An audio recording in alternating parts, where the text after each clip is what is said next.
আসসালামু আলাইকুম। এমকে টিভির পক্ষ থেকে আপনারা সকলে শুভেচ্ছা জানাই। আর আপনারা ইতিমধ্যে জানেন আমরা অসুস্থ এমাদর খবর। আমরা এমাদর শেষ খবর জানাতে আইছি আর তাই সবর গেছে দুয়া চাইরা। আমরা বিস্তারিত পরবর্তীতে জানাইব। আমরা কিতা জানলাম তার চিকিৎসার খবর। আপনারা সবাই জানেন যে তার দুইটা কিডনি ফেল হয়ে গেছে। তাই সবর গেছে দুয়া চাইরা। আপনারা সবাই তার লাই দোয়া করতা। আসসালামু আলাইকুম। আমার নাম এমাদ মিয়া।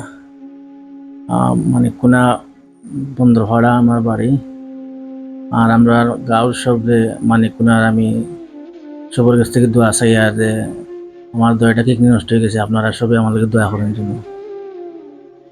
আপনারা সবে তার লাই দোয়া করবা। আমরা মাঝে যেন আর বাইরে তাই সব লোকে মিলেমিশে খেলাধুলা করতে পারেন। সব ভালো থাকবা। সালামু আলাইকুম।